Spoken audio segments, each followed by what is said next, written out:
is up, y'all? It's me, Tasha C, and welcome to the Tasha C Show podcast. Shout out to my YouTube and podcast fan for all the support, hugs, and loves. And if you're part of my podcast crew, or you're about to be a part of it, part of the podcast fam, and want about this YouTube channel, don't forget to type in the search of YouTube, Tasha C TV. And vice versa for my YouTube fam or people who are liking what they're seeing / hearing on my YouTube channel. Don't look in the description below and it will show where my podcast is at. Okay, y'all, this is, I've been doing this for about a week now, almost, the whole Kings and Queens, and this is volume 21st, which is just basically me doing this. I don't know if I'm going to extend it or just do it again next year. I don't know. But it's basically me just like reading some black history facts.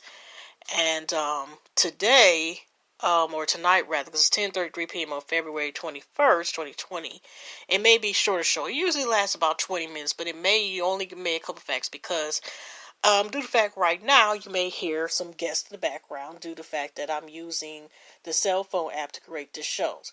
This is a part again of my 366 day of video journey, which is just a YouTube series I decided to create where I just make a video per day.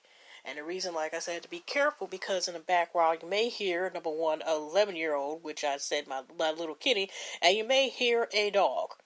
Yeah, that's right, my furry nephew. Even though he may be asleep, just in case, you may hear a bark in the background.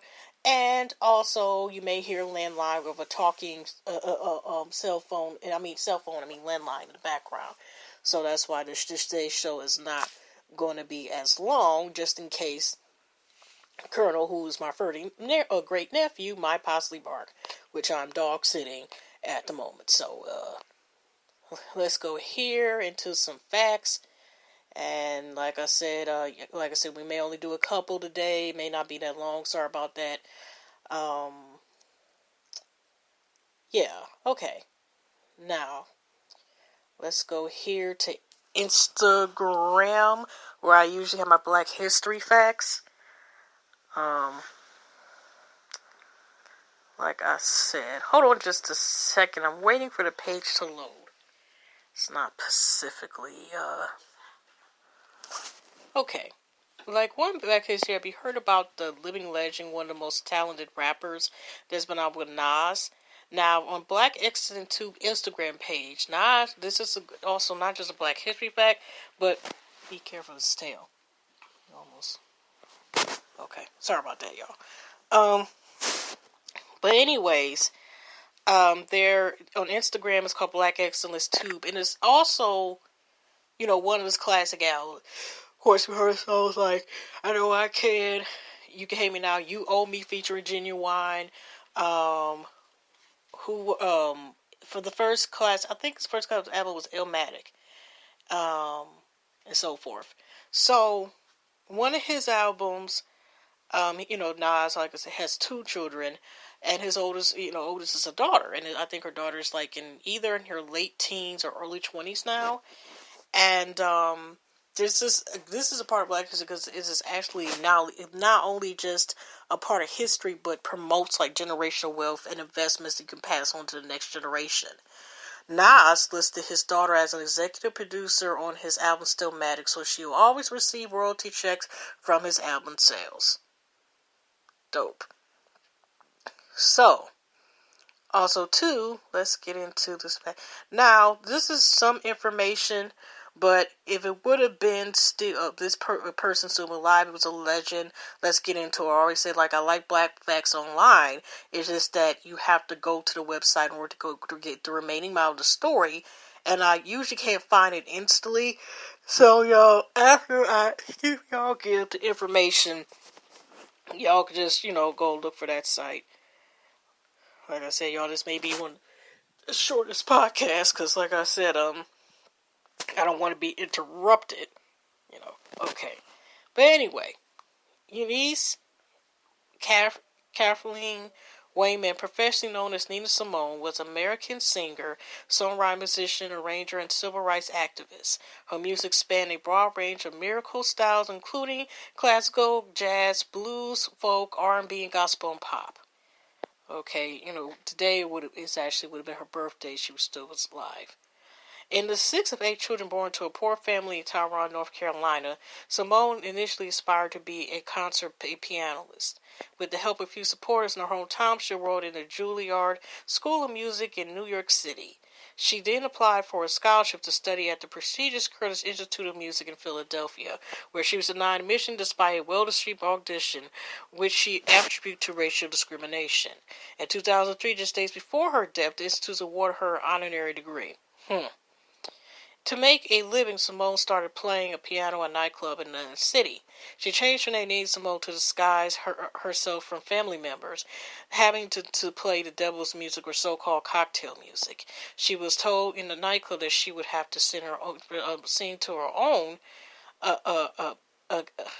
accompaniment, which affected her career as a jazz vocalist. Let's continue to read here on Black Facts. Like I said, greatest ones of all time. Also, too, y'all, I still am watching. I didn't watch any today of the Toni Morrison's Pieces I Am again. But I did also, the reason why I brought it, because also, she recently, not too long, her birthday was, I think, on the 18th of this month. And also, she was stating about how she came about her name. Because I think her first name might have been Cleo, actually her real name. But the name of Toni Morrison came about, like I said, I haven't listened to all this, but this is what I've seen so far. The name came to be about due to the fact of her, like, she had a saint's name. I think it was Anthony or something with Anthony in there. So she decided, or Tony or something like that. And she used the name, her name that she received when her marriage last name. So it's a combination of her saint's name and her, her marriage name. For marriage, her last name for marriage. So that is how she came up with, the name of, what we know to be the, God rest her soul as well, the legend as Toni Morrison, like I said.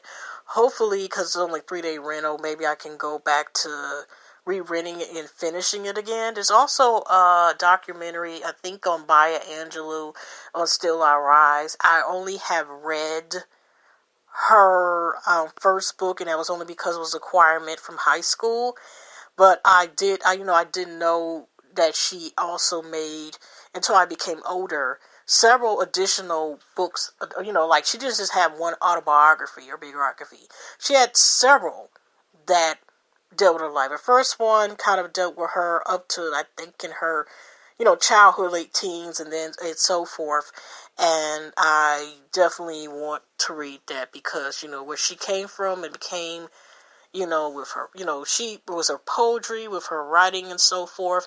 And, phenomenal woman, And I'm not just saying that just because she has wrote that, but because she's had that. Now, okay, the Rice Museum, which is located downtown Detroit, Michigan. I still haven't went there yet, even though I need to go in the future.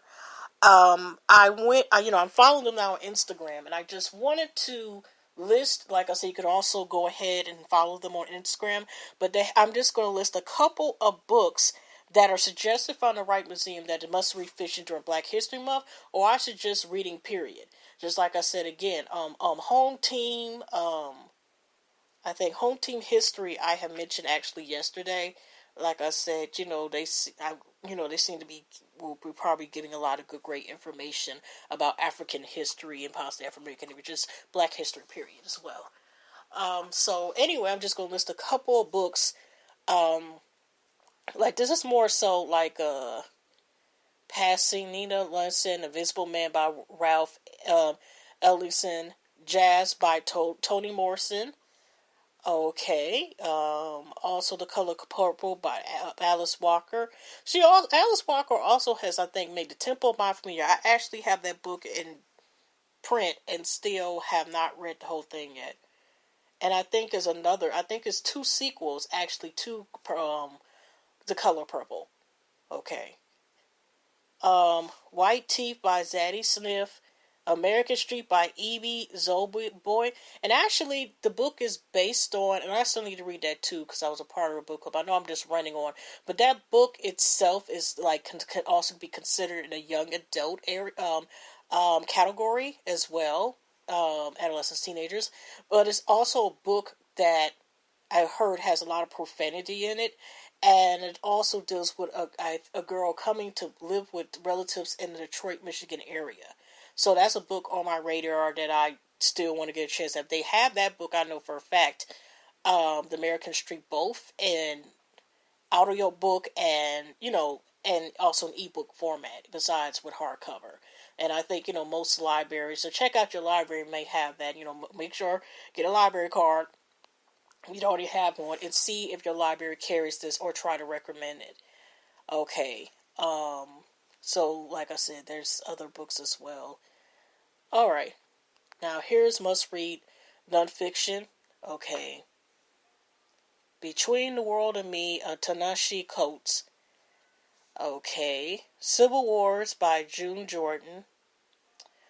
My One Good Nerve, Ruby D. Okay. I Know Why the Cave Bird Sings, Maya Angelou.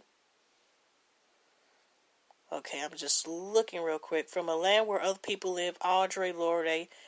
I wonder if those a collection of essays or poems, but if you get a chance, read as well. Okay, Bad Feminist, Roxane Gay. Okay, so like I said, look at the list. All right. Most read for children and young adult. This is the last one. Just like I said, just suggestions. Okay, again, they're mentioning The American Street by I.B. Zoboy. The Gold Cadillac, Mildred Taylor. The Hate U Give, Angie Thomas, which if people do not know, was actually made into both an actual movie as well. Film came out about maybe 1 or 2 years ago as well. That's not a book that's hard to find. And there's 2 books on here that I didn't know it was considered a children, young adult era, but okay. The Children of Blood and Bone, Tomei Ademi, and also Children of Virtue and Vengeance, Tomei Ademi as well. I hope I'm pronouncing the name correctly. Also, All American Boys by Jason Ramos and Brandon Cayley. The Skin I Am, Sharon G. Flake. Okay. And like I said, there's other ones you can choose from at gyms. Okay. So anyways, let me see here. Also, besides that person, I couldn't even get this. Okay, I couldn't even put this under here. There's also a representative. I think John Lewis's birthday is today. For example, they have retweeted from they DF underscore daily said happy birthday to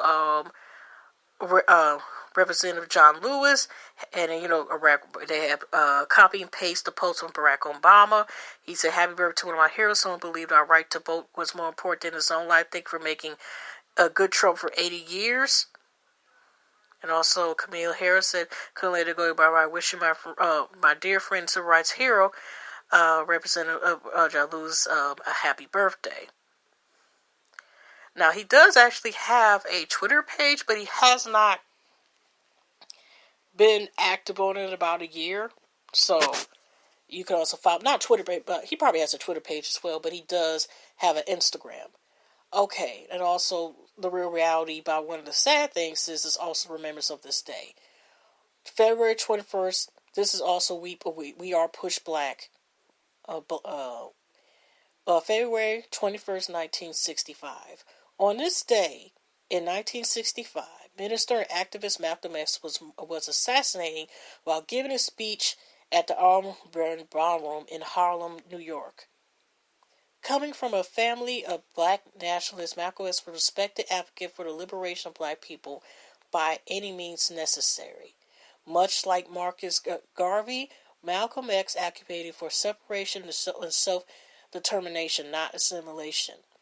As the leader of the Organization for Afro-American Unity, OOAU, Malcolm X fought for black people's human rights. He saw the OOAU as a way to unify black Americans, Africans, and all people of African descent.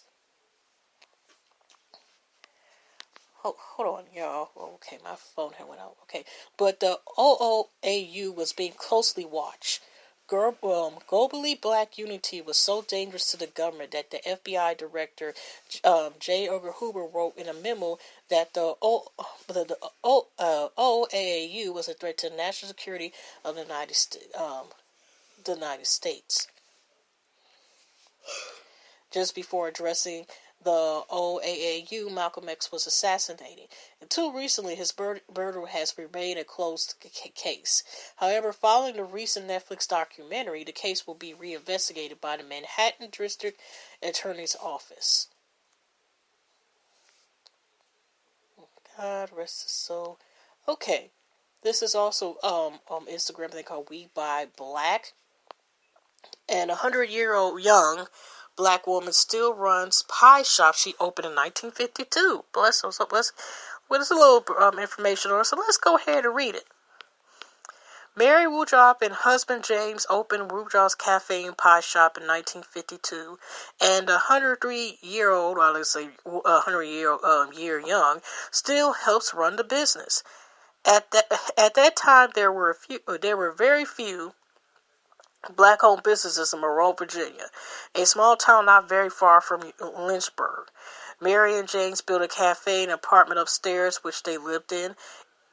It was the start to a ride that very few could have ever predicted, a ride that is still moving. Jet Magazine began publishing around that time. Mary and James opened up their pie shop. Jet Magazine is no longer printing and was sold to Johnson's Publishing Company in 2016. Ruger's Cafe and Pie Shop, however, still sells about 75 handmade pies on any given Saturday. It hasn't been a single smooth ride, however, after 30 years in the business. Excuse me, y'all. The shop closed in 1982. Woodruff's daughter, Angela Scott, however, reopened the business in 1998 with her husband, desiring to keep the family tradition alive. Keeping the tradition alive, however, wouldn't be as easy as Angela had hoped. When Angela first reopened, businesses were pretty slow. She's mostly sold sandwiches, and customers weren't responding frankly. There were days we didn't even have a customer, maybe one or two, she admits. Angela seriously thought about closing the business, as any entrepreneur might be inclined to do. With her mother's encouragement, Angela continued to press on and also got back to the family staple of pies. Things quickly began to change. Today, there is a sign for pie shop outside, and at 103-year-old young Mary Woodruff is still helping run the shop. Scores of business that come and go, but yet Woodruff's cafe and pie shop is still turning out sweet goodness each day. The good things happen to those who wait, but in this case, very sweet things happen to those who bake. God bless her. That's an awesome story. Awesome. Okay, let me see here.